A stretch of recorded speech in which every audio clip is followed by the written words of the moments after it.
Please help me. I can't live without my children. Please help me. I've gone to the police. I've gone everywhere. There's nobody. They're not going to do anything. They're not going to do anything.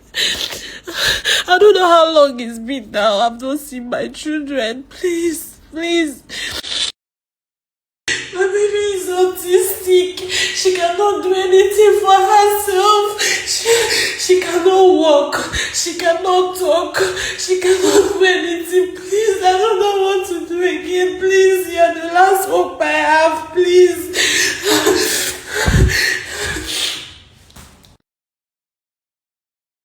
Alright, so you listened to the voice notes. That was the thing I saw when I checked my DM. No, so I saw this message. It says, he took my kids from me, he beats me, naked me, and threw me out. Please help me. The police have not been able to do anything. My kids are not going to school anymore. He left my 3-year-old daughter with 4 men and left town. Please reply. Let me give you more details, please. She sent that on the 11th of February. On the 12th, she said, please help me. The Lagos State Police won't help. He will abuse my daughter. On the 15th, she said, please help me. I have not seen my kids. It's 1 month now. I can't live without them. I don't want him to buy. I don't want to buy myself. My baby is autistic. And then she sent these voice notes that I just listened to. So I didn't see all of this until on Saturday.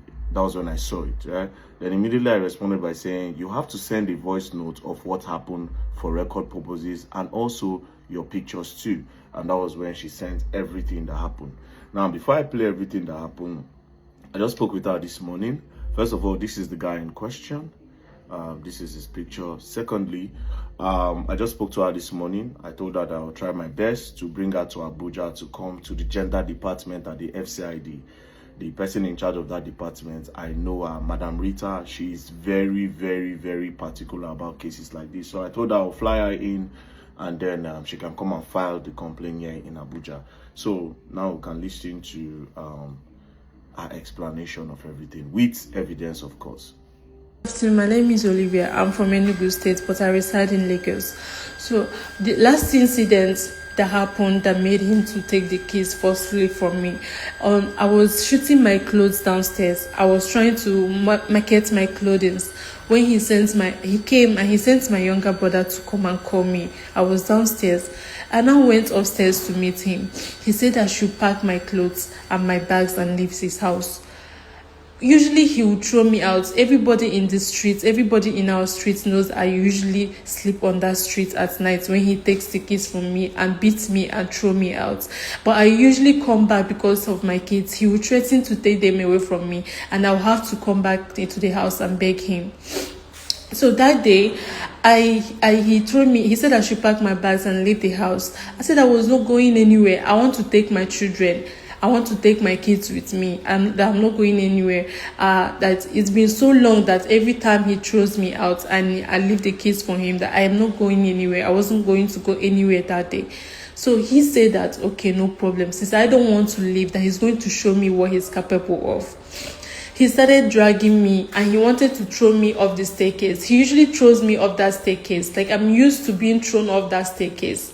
So he wanted to throw me off the staircase as usual. And unfortunately for him, I bent the other side and I had to fall through the step and I hit my head on the floor. I wasn't even paying attention to know if anything happened to my head. And I was running towards my kids. I just want to go and get my baby girl. And I was thinking that if I carried the baby, that he wasn't going to do anything to me. But immediately I carried the baby, he started dragging me and my baby upstairs. My baby is 3 years old. He started dragging both me and the baby upstairs. He dragged us upstairs, and all the locks in our house are broken. All of them are broken because of the beating. Whenever he's beating me like that, all his friends, they will rush in because he keeps boys in the house. So his friends will rush inside and break the door to rescue me. So that's why all the locks are broken. So a few days before then, he changed all the locks. And I was wondering why. The room where I sleep, he changed it to fingerprints. That was the most unnecessary thing to do. But I didn't see any reason why he had to do that. So when he dragged me upstairs with my baby, he said that I was wondering why he changed the lock to fingerprint, that this is when I'll see why he changed it to fingerprints. He then jumped the door, he locked it behind me, and he said I should drop the baby. I refused to drop my baby because I was thinking that if I'm carrying the baby, he wasn't going to do anything much to me. I'm used to the beating. I have scars all over my body. There is a stab wound. He stabs me at every opportunity he gets. So I was already used to the beating. But I refused to let my girl go. So he started hitting me. He brought out a pressing iron, the iron they used to press clothes. So I was looking for either iron for a long time, for like 3 days before. I wanted to use it to iron my boys' clothes. So he brought it out and started hitting me with it. He was hitting me. He was hitting my girl. He was hitting me. He was hitting my girl. And anyway, I tried to cover myself with the baby, he will hit me, and he still hit the baby. So he managed to take the baby from me and flinged her. I would even get the chance to check if the baby landed on the floor. She was just screaming and screaming, and the baby landed. I didn't get the chance to check where the baby landed at. So he started pushing me. He bites me on my back. I have evidence. I have videos of all these things from beatings from previous years and many months ago. So he started beating me out of the room, biting me and everything. So he dragged me out to the passage and he naked me. His friends were there. His cousins were there. They were even the ones that brought blanket to cover me, wrapper to cover me up, and they were begging me that I should at least leave, because it's every time he was doing that to me, that I should at least leave. It's only when I survive that I can be able to be there for my kids and everything, that I have to survive at least to be able to see my kids. So he dragged me outside and I went outside. When I went outside, he locked everything. He seized my phone.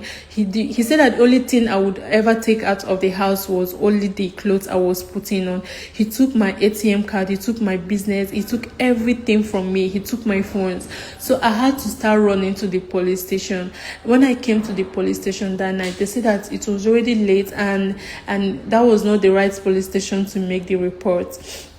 So they said that I should sleep there at the police station, because usually I was already used to sleeping outside. I said I wasn't going to sleep at the police station, that let me just go back to the house.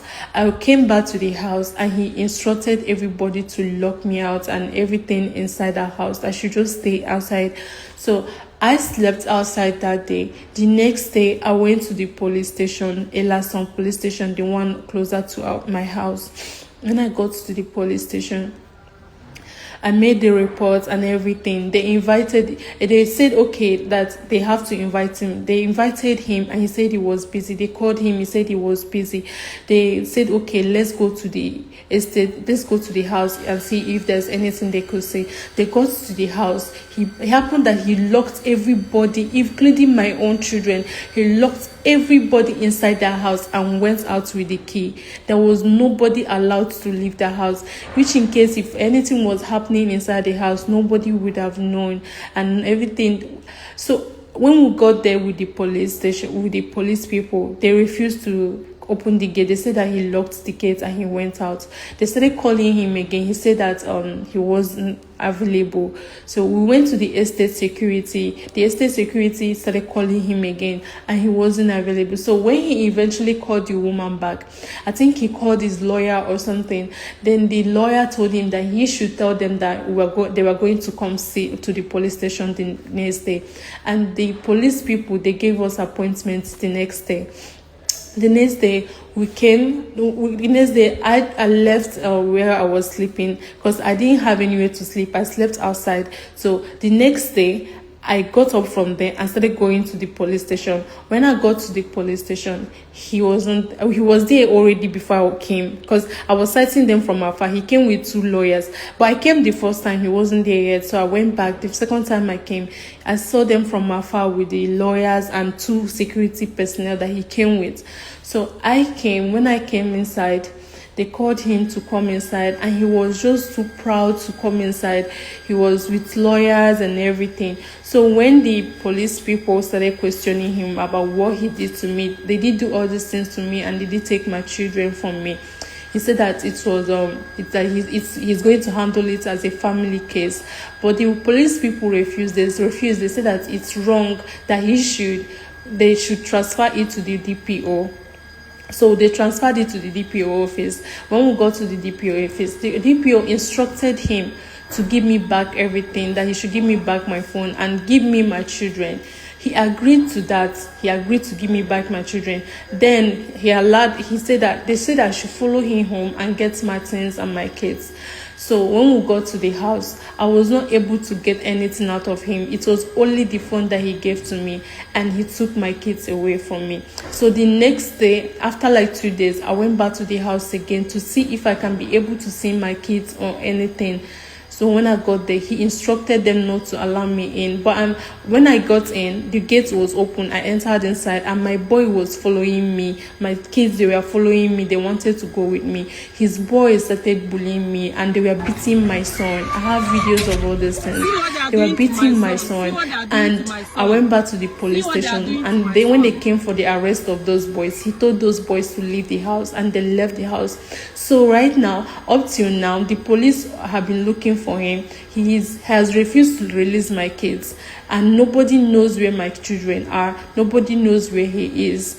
Nobody knows anything up to this time. I think I'm running mad. He has threatened so many times that he had told me pump and play that there's nothing I can do to him, that if he kills me now, that nobody can tell. I have pictures of all the beatings he has done to me. He beats me like every slightest opportunity. He has stabbed me so many times, and now he has my kids. I don't know if I can do without my children. I can't. When I was pregnant for my baby, he forced me to take drugs. He was forcing me to take drugs every day. And because he doesn't want the pregnancy, he said that have taken my kids from me so many times because I was too small. I'm a small girl. I've not grown up. He married me when I was very small. He has done a lot of things to me throughout the years. He used to stab me. He used to beat me. He would not allow me to do anything for myself. He said nobody can do anything. He said that nobody can do anything. He forcefully takes my kids away from me. That's every single time. He will beat me, naked me on the street. The people living in our streets knows that. But I couldn't do anything because of my children. I couldn't live because of my children. He has separated from me. He has filed separation. The police have been looking for him, and he has refused to show up. And the police are saying there is a limit to what they can do, that they cannot give me, they cannot. Please, if there's anything, any other information or anything I need to, because I cannot stay without my children. My baby, they're not going to school. The school have been calling me that they have not seen them. He went and dumped my kids with his mom, and they're not taking my calls, they're not taking anything. The first time they collected these children from me, they beat me up. Him and his family, they beat him up. Even his younger brother slapped me, and they took my boy from me when I was pregnant for the second baby.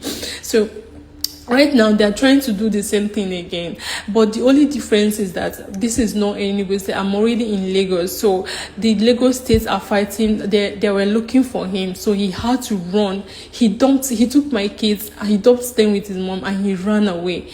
Nobody is taking. I don't know where the kids are. It's getting to 2 months now. I've not set my eyes on these children. He will usually tell me that if I do anything, that he's going to kill me, and nobody will ask. And actually, it's true that nobody is going to ask. Please, yeah, that last hope I have. Like, I have exhausted every other hope. I've been to Lagos State Domestic Violence. I've been looking for him, and he has not been able to do anything. I went to this thing. They said that there's limit to what they can do, that I should go get a lawyer. And he took my business from me. He took all the businesses I have from me. I couldn't even get a dime out of it. And he hacked on my business page, and he took out orders from my clients. And I've been paying back all these things over the months. And I've also gone into debt. I don't even have money to get a lawyer to begin with. And he knows all those things. He took them from me so that I will not be able to fight him. I don't know what to do again. I cannot stay without my children. Those children, he has been abusive to them. he has been very abusive to those children. My children cannot stay in his hands. And the worst part is that he's not even, how long has it been now? It's getting to 1 month. Those children have not set their eyes on me. They have not set their eyes on me. And my baby is autistic. She cannot do anything for herself. She cannot walk. She cannot talk. Please, I beg you, please. I'm just a small, I'm too small for all of this. I don't know where to go from here. I cannot even know my left and my right anymore. Honestly, listening to her, I almost cried. I no go lie for now, because I get sisters, I get cousins where they be girls. So I know they really like me that they beat women, but I don't want to get sentimental on it. I want her to come and file a proper complaint. And say this thing, a husband and wife matter. I know go push case. The husband come beg wife. I be ex-husband beg wife. Although she said they are separated, but you can never know. If you can talk to her soft spots, you can't lead or push me for front. So I have to use sense, they follow the case, even though it pain me. And I really wish I did for the guy front. I know go lie, if you go match him, you understand.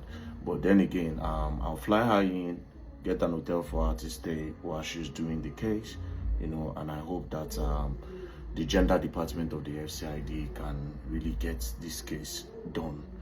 And then I don't see, even the way the guy was carrying the child, I looked at, you know what?